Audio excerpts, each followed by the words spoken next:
Bonjour à tous, alors aujourd'hui j'ai décidé de vous parler un peu de mon expérience professionnelle. J'ai eu quelques questions en fait sur les réseaux sociaux me demandant comment j'étais rentrée chez Sephora, comment s'était passé mon entretien et si j'avais des conseils à donner. C'est vrai que quand on me pose la question comme ça, ce type de question comme ça, je sais pas trop quoi répondre en fait. Il y a eu tellement de choses qui peuvent aider ou pas aider, enfin j'en sais rien. Donc j'ai décidé de faire une vidéo sur ça, sur mon entrée en fait chez Sephora. Je vous avais fait une vidéo, je crois, juste après avoir reçu une réponse positive de Sephora, vous disant comment il fallait se maquiller et je pense que je donnais quelques conseils à ce moment-là. Je vous remettrai de toute façon tout ça en barre d'infos et puis je pense que je vais en reparler lors de cette vidéo. Tout d'abord, déjà ce que je voudrais vous dire, c'est que ce que j'ai vécu moi, c'est pas absolument ce que toutes les Sephorettes ont vécu. Moi en plus, je suis dans un Sephora de province près du 78. Je pense pas que ça soit la même expérience pour une Sephorette qui est sur les Champs-Élysées, pour une Sephorette qui est peut-être à Marseille, je sais pas, vous voyez ce que je veux dire? Ça va dépendre complètement du magasin dans lequel vous allez postuler, ça va dépendre de la personne que vous avez en face de vous, ça va dépendre de beaucoup de choses. Donc moi ce qui m'est arrivé c'est ma propre expérience. Est-ce que ça va vous aider? Bah peut-être. Est-ce que enfin, faudra pas, en tout cas c'est pas quelque chose qu'il faut copier puisque c'est pas comme ça je pense que ça fonctionne. Mais voilà, je vais le partager avec vous puisque vous m'avez demandé. Alors, moi quand j'ai postulé chez Sephora, je savais qu'il y avait une place qui se libérait, donc c'est pour ça que j'ai donné ma lettre de motivation et mon CV. J'étais une cliente Gold dans ce Sephora. C'est une situation assez spéciale parce que c'est vrai que certaines fois, il y a des magasins qui ne veulent pas faire d'entretien avec leur clientèle de peur que ça brusque la clientèle, enfin la cliente, que ça offusque la cliente si la réponse est négative. Moi personnellement, si la réponse était négative, j'allais pas en mourir, j'allais pas changer de Sephora, c'était pas du tout ma façon de voir et l'équipe de ce magasin le savait. Donc voilà. Ce qui s'est passé c'est que j'ai appris qu'il y avait un poste qui se libérait, j'y suis retournée le lendemain pour donner ma lettre de motivation et mon CV, donc j'ai été super rapide. J'ai été contactée je crois à peu près une semaine après pour un entretien avec la directrice. Donc moi je connaissais déjà la directrice mais je connaissais pas, genre c'était ma pote quoi, je voyais qui c'était. Comment ça s'est passé? Alors, lors de l'entretien, la directrice m'a parlé de plusieurs choses. Elle m'a parlé de ma chaîne YouTube, puisque elle savait que j'avais une chaîne YouTube, puisque en fait les Sephorettes le savaient, donc évidemment bah voilà, dans un petit Sephora comme je suis actuellement, les informations sont obligatoirement publiques entre guillemets. Enfin voilà, on sait. Il y a une Sephorette qui a une information, toute l'équipe va la voir 2 jours après. C'est comme ça, ça peut avoir des avantages comme des inconvénients, mais c'est comme ça. Et elle savait que j'adorais tout ce qui était produits, nouveautés, le maquillage, j'adorais ça, j'aimais bien tout ce qui était innovation, etc. Puisque bah voilà, ça faisait quand même plus de 3 ans que j'étais cliente chez elle, et quand je dis cliente, c'est genre je venais plusieurs fois par mois. Elle connaissait un peu mes goûts, on va dire, entre guillemets. Elle connaissait un peu le fait que j'aimais tel type de produit, etc. Elle savait que j'adorais me renseigner sur les nouveautés, me renseigner sur les produits. Elle savait que j'aimais ça. Qu'est-ce qu'elle m'a dit aussi? On a donc parlé beaucoup en fait de mes formations, de mes expériences professionnelles, comme quoi j'avais été formatrice. En fait on a parlé du fait que j'avais formé beaucoup de personnes avant chez McDo, que j'étais aussi formatrice de manager chez McDo, que je gérais des équipes, etc. Donc c'était un point positif, mais en même temps c'est vrai qu'elle me demandait pourquoi je voulais pas continuer en tant que, enfin pas adjointe, mais chez Sephora ce sont des spés ce qu'on appelle, et c'est gérer une équipe. Et moi je lui ai dit non, ça m'intéressait pas, que je préférais commencer dès le début, qu'en plus je voulais passer mon CAP en mode candidat libre, et donc j'étais pas intéressée par les responsabilités. Bon, chose à savoir aussi, C'est peut-être pas dans l'ordre de cette vidéo, mais vous allez vous retrouver. Hein. Alors, chose à savoir aussi, c'est que quand j'ai fait les entretiens, je travaillais, d'accord? Je vous l'avais déjà dit, je crois. Je travaillais en tant que chef de rayon poissonnerie dans le Leclerc à côté de chez moi. Alors, je pense que ça m'a aidé d'un côté. Parce que, je vais être honnête avec vous, l'odeur du poisson, c'est pas l'odeur la plus agréable du monde. Et donc, j'avais demandé en fait à partir bien plus tôt pour rentrer chez moi, pour me laver, pour laver mes cheveux, et donc pour me faire tout le maquillage, etc. Parce que j'estime que quand on va chez Sephora, faut pas y aller de façon pouilleuse, entre guillemets. Il faut pas non plus y aller de façon trop nude. Je voulais un maquillage quand même... qui montre aussi ce que je savais faire niveau make-up parce qu'en tant que cliente j'arrivais souvent en mode nude pour qu'on puisse voilà, soit tester des produits ou quoi que ce soit et j'étais habillée déjà tout en noir pour aller déjà avec le concept Sephora qui est voilà, en noir.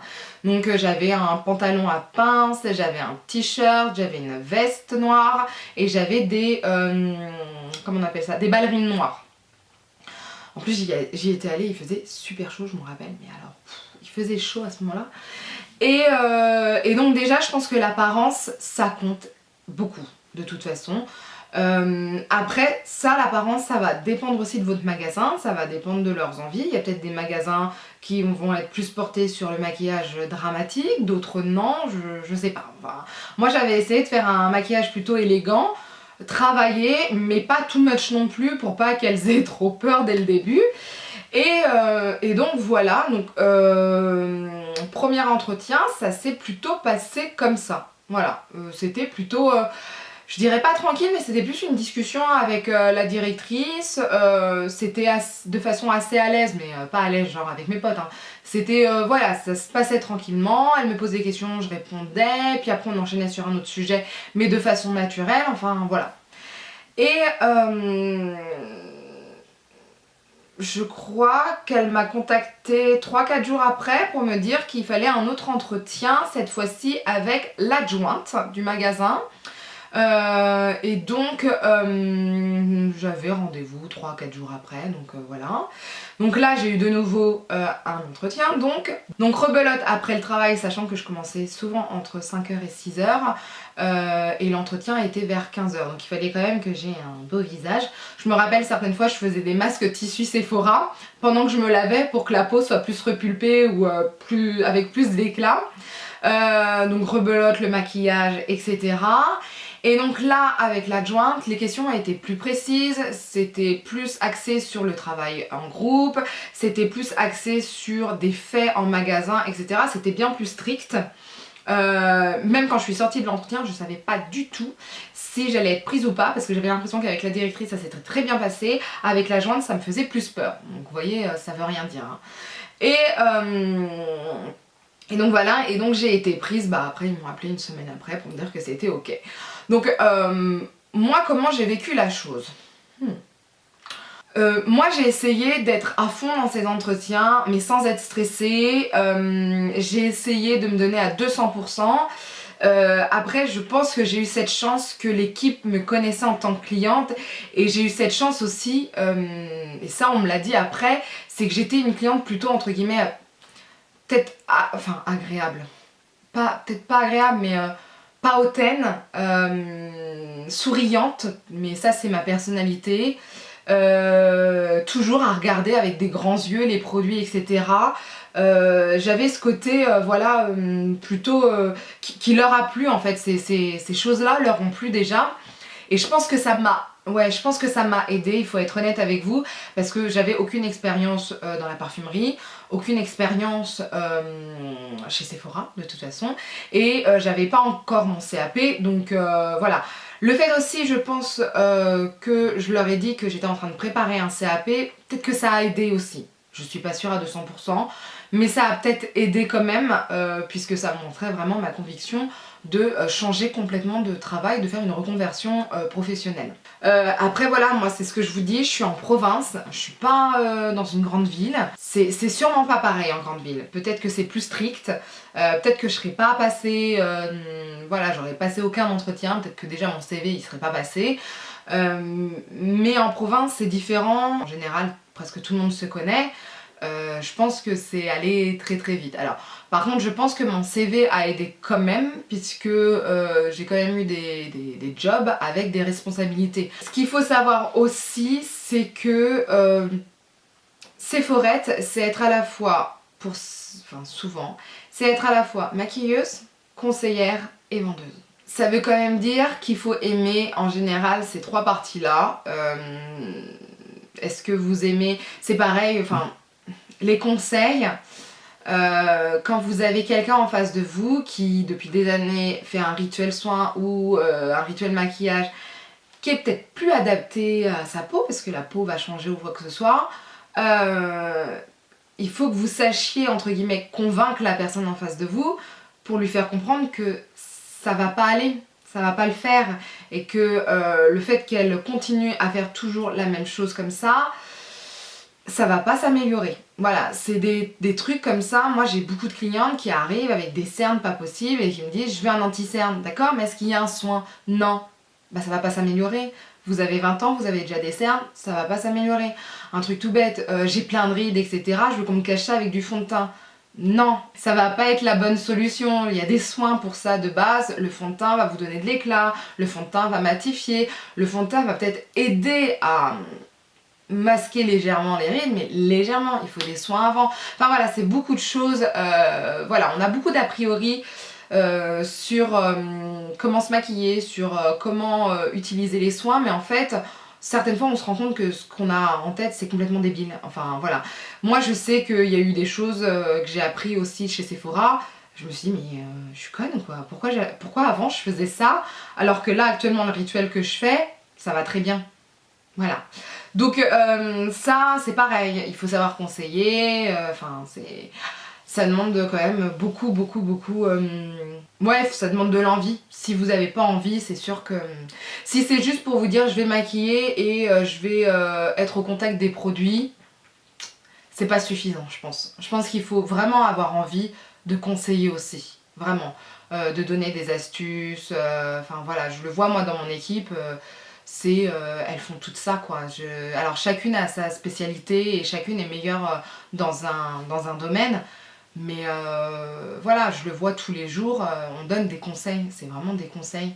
Donc voilà, ça c'est très très important. Être chez Sephora, franchement c'est super bien. Enfin, moi j'adore l'ambiance de Sephora.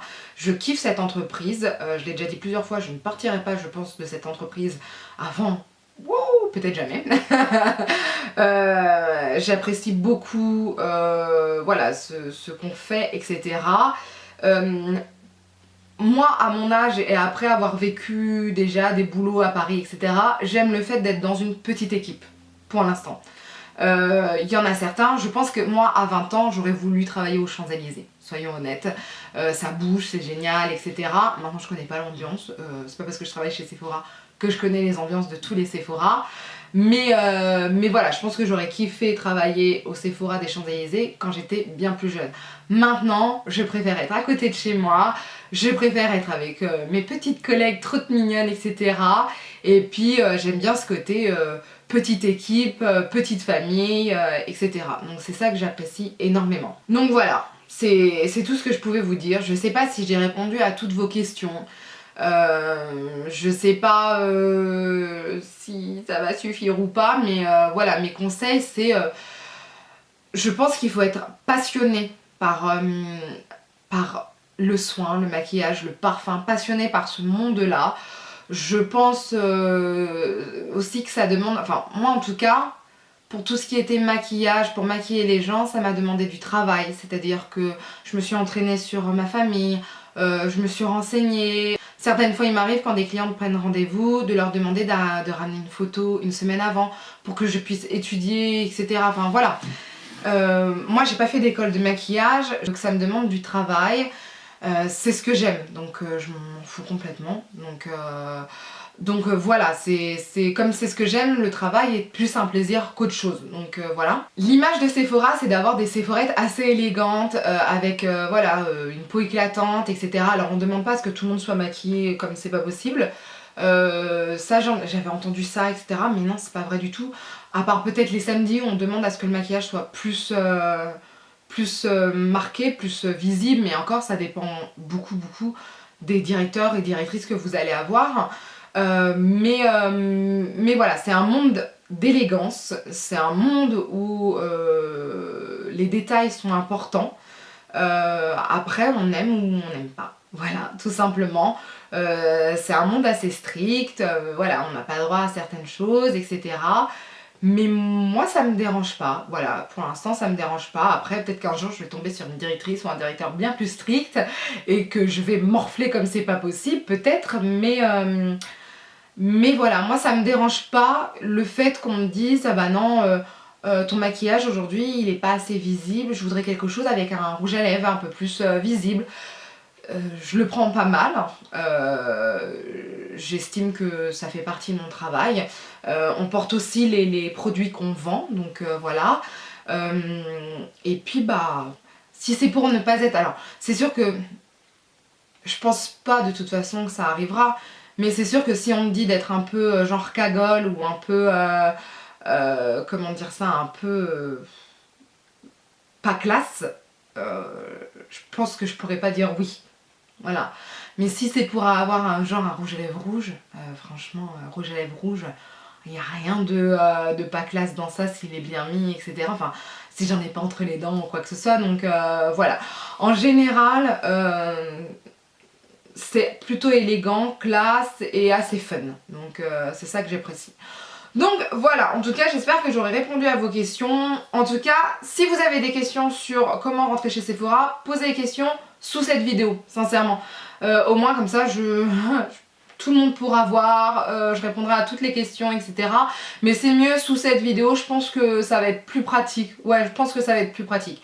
Donc voilà, n'hésitez pas à me dire si ça vous a aidé ou pas, n'hésitez pas aussi à partager vos expériences. Je sais pas s'il y a des Sephorettes qui me suivent sur YouTube, je sais qu'il y en a sur Instagram, mais n'hésitez pas à me le dire, peut-être que nos expériences sont différentes, etc. Donc voilà. Ouais, voilà. Donc sur ce, n'hésitez pas à lever les pouces vers le haut si la vidéo vous a plu. N'hésitez pas à partager la vidéo, plus on est fou, plus on rit. Et n'hésitez pas à vous abonner pour ne rien rater. Sur ce, je vous dis à bientôt. Bye!